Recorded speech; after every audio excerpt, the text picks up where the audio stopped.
ಹಿಂದಿ ವ್ಯಾಕರಣ ಮಾಲಿಕೆಯಲ್ಲಿ संख्या ಇದರ ಕುರಿತು ನಾವು ಇವತ್ತು ತಿಳಿದುಕೊಳ್ಳುವ। तो आज हम हिंदी व्याकरण में संख्या के बारे में आज हम पढ़ेंगे। तो संख्या का अर्थ क्या है?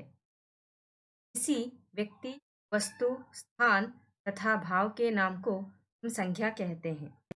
ಯಾವುದೇ ವ್ಯಕ್ತಿ, ವಸ್ತುವಿನ ಹೆಸರು, ಸ್ಥಾನದ ಹೆಸರು ಅಥವಾ ಭಾವದ ಕುರಿತಾದಂತಹ ಹೆಸರುಗಳೇ ನಾವು ಇಲ್ಲಿ संख्या ಅಂತ ಹೇಳಿ ಕರೆಯುವಂಥದ್ದು। यहाँ पर संख्या के भेद हैं व्यक्तिवाचक, जातिवाचक संख्या, समूहवाचक संख्या, भाववाचक संख्या और द्रव्यवाचक संख्या। तो व्यक्तिवाचक संख्या इसका अर्थ क्या है? जो शब्द किसी विशेष एवं निश्चित व्यक्ति, वस्तु व स्थान की जानकारी देते हैं उन्हें व्यक्तिवाचक संख्या कहते हैं।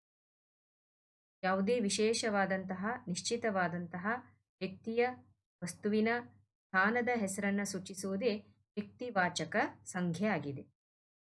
उदाहरण के लिए रमेश, कबूतर, भारत, यमुना, हिमालय। रमेश, रमेश यह एक लड़के का नाम है। कबूतर, पक्षियाँ तो बहुत हैं लेकिन कबूतर में से एक है। देश दो बहुत है लेकिन भारत एक देश का नाम है। नदियाँ, नदियों में एक नदी का नाम है यमुना। यहाँ पर यमुना क्या बनता है? व्यक्तिवाचक संख्या बनता है। और हिमालय, पर्वत में जो हिमालय है ये क्या बनते हैं? ये व्यक्तिवाचक संख्या। यहाँ पर उदाहरण के लिए यहाँ एक लड़का है और लड़के के शर्ट पे उसका नाम लिखा है, तो ये व्यक्तिवाचक संख्या हुआ। ये हमारे प्यारे भारत देश का चित्र है, तो भारत एक देश का नाम है, यह भी एक व्यक्तिवाचक संख्या है। ताजमहल है, यह भी एक व्यक्तिवाचक संख्या है। हिमालय पर्वत है और ये आम का पेड़ है। ये सारी व्यक्तिवाचक संख्या के अंदर आते हैं। यहाँ पर उदाहरण के लिए डॉक्टर भीमराव अंबेडकर ने भारत के संविधान की रचना की। यहाँ पर डॉक्टर भीमराव अंबेडकर यह एक विशेष व्यक्ति का नाम है, तो इसीलिए हम इनको वाचक संख्या में लेते हैं। भारत का सबसे पहला वेद ऋग्वेद है। यहाँ पर ऋग्वेद यह भी एक विशेष वस्तु है, तो यह भी व्यक्तिवाचक है। और यहाँ पर भारत भी एक व्यक्तिवाचक संज्ञा है। जामा मस्जिद दिल्ली में स्थित है, तो दिल्ली यह एक शहर का नाम है, तो यह क्या बनता है? व्यक्तिवाचक संख्या। समूहवाचक संख्या, जो शब्द किसी समूह या समुदाय का बोध हमें करवाते हैं उन्हें समूहवाचक संख्या कहते हैं। यानी यहाँ पर बहुत सारी सैनिकों का जो समूह है इन्हें हम सेना कहते हैं। ऐसे ही यहाँ पर भी हम देख रहे हैं बहुत सारी लोगों की या फिर सैनिकों की जो दल है, तो दल भी हम कह सकते हैं, सेना भी कह सकते हैं। यहाँ पर बहुत लोगों की भीड़ है, तो यह भी एक समूहवाचक संख्या है।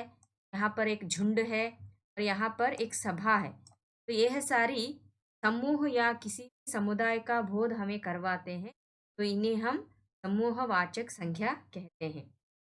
तो नक्षत्रों का समूह के लिए हम मंडल कहते हैं, पर्वतों की हम श्रृंखला कहते हैं, तारों का समूह को हम पुंज कहते हैं, और कागज का समूह को हम दस्ता कहते हैं, और सैनिकों का जत्था और चोरों का हम गिरोह कहते हैं, गायकों की मंडली। तो यहाँ पर ये जो मंडली है ये किस समूह की बात कर रही है? यहाँ पर गायकों की। इस प्रकार गिरोह ये चोरों के बारे में, चोरों के समूह के बारे में कह रहा है।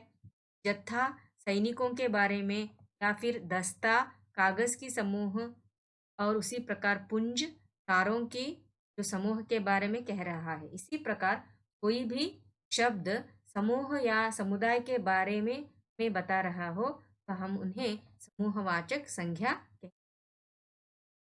अगला है जातिवाचक संख्या। जो शब्द किसी भी प्राणी, जंतु समूह की जानकारी देने वाले शब्द को हम क्या कहते हैं? जातिवाचक संख्या कहते हैं। जैसे कि यहाँ पर एक लड़का है, लड़का जो हमें देखने से लगता है कि हुलिया से हमें लगता है कि एक लड़का है, अगर हमने उस लड़के को अगर हमने नाम दिया, वो बनता है व्यक्तिवाचक। नहीं तो वो लड़का है तो केवल एक प्राणी या फिर समूह की जानकारी जो लड़कों के समूह के बारे में हमें बता रहा है, इसीलिए वो जातिवाचक संज्ञा है। पेड़, पेड़ तो बहुत है। अगर हम पेड़ का एक नाम देते हैं जैसे कि बरगद, आम, तो वो क्या बनते हैं? व्यक्तिवाचक। अगर केवल पेड़ है तो वो बनते हैं जातिवाचक संज्ञा। नदी, देखने से नदी हमें मालूम होती है। अगर हमने नदी का नाम लिया वो बनेगा व्यक्तिवाचक। अगर नदी का नाम नहीं लिया ये बनेगा ಜಾತಿವಾಚಕ ಸಂಖ್ಯಾ. ನದಿಗೆ ಹೆಸರನ್ನು ಕೊಟ್ಟಾಗ ಅದು ಏನಾಗುತ್ತೆ? ಜಾತಿವಾಚಕ ಸಂಖ್ಯೆ ಅಂತೇಳಿ ತಗೊಳ್ಳುವಂಥದ್ದು.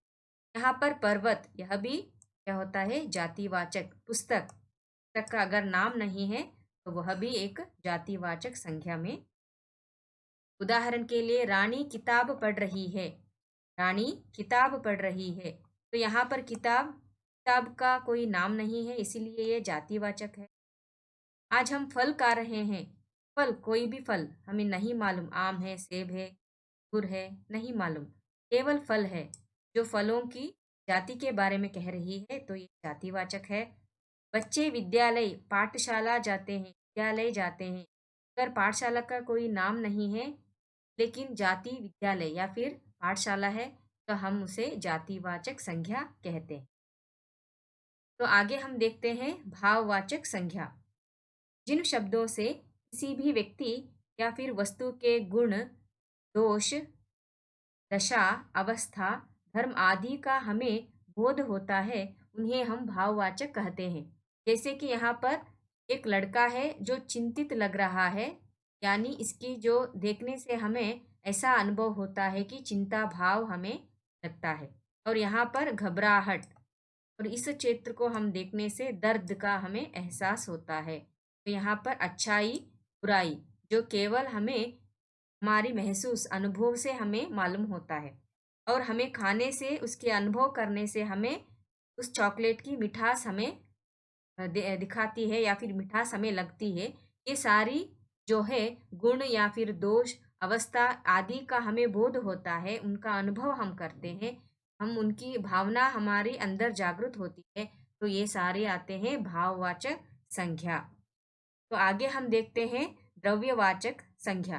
तो यहाँ पर द्रव्य, जो कन्नड़ में हम कहते हैं द्रव्य, घना, द्रव, अनिल, उसी प्रकार यहाँ पर जो द्रव्य है यह संज्ञा शब्द जो ऐसे पदार्थों तथा द्रव्यों का बोध हमें कराते हैं जिनसे नई वस्तुएं बनती है एवं उनका भाव तोल हम किया करते हैं या फिर किया जा सकता है, उन्हें हम द्रव्यवाचक संज्ञा कहते हैं। जैसे कि सोना है, सोना को हम मोल भी सकते हैं, उनको हम तोल भी सकते हैं, और इससे हम नई नई चीज़ें बना सकते हैं। और ये चांदी है, और एक लोहा है, और तांबा है, यहाँ पर पानी है, ये सारी द्रव्य हैं, तो इसीलिए हम इनको कहते हैं द्रव्यवाचक संज्ञा। तो संज्ञा नहीं तो भगवान भी नहीं, क्यों हम ऐसे कहेंगे? क्योंकि जो भगवान है यह भी एक संज्ञा है, यह एक जातिवाचक संज्ञा है, एक जातिवाचक संज्ञा है। अगर हमने भगवान का नाम लिया, यानी विष्णु, हरि, शिव, अगर हमने उस भगवान को एक नाम दिया तो वो बनेगा व्यक्तिवाचक संज्ञा, नहीं तो वो जातिवाचक संज्ञा है। इसीलिए अगर संज्ञा नहीं तो भगवान भी नहीं। तो एक बार फिर हम देखेंगे व्यक्तिवाचक संज्ञा। जो व्यक्ति के नाम है, वस्तु के नाम है, स्थल के नाम है, रमेश, हिमालय, भारत, यमुना। जातिवाचक संज्ञा, जो एक जाति के बारे में नाम हमें मालूम होते हैं, जैसे कि लड़का है, पेड़ है, नदी है, पर्वत है, ये सारी जातिवाचक संज्ञा के अंदर आते हैं। भाववाचक, जो हमें भाव के बारे में हमें या फिर महसूस कराते हैं, गुण के बारे में, दशा के बारे में, जैसे कि चिंता है, घबराहट है, अच्छाई, बुराई, कड़वाहट, खास, ये सारी भाववाचक संख्या में आते हैं।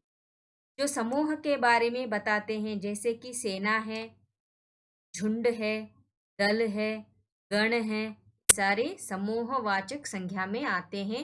जो समूह के बारे में हमें मालूम कराते हैं। द्रव्यवाचक जो द्रव्य हैं, सोना है, चांदी है, लोहा है, पानी है और तांबा, जो हमें द्रव्य हमें मालूम है और इनसे हम नई नई चीज़ हम बना सकते हैं, इनको हम भाव-तोल कर सकते हैं। ये बनते हैं द्रव्यवाचक संज्ञा। तो आज हमने संज्ञा के बारे में बहुत ही विस्तार से आज हमने पढ़ा। Thanks for watching.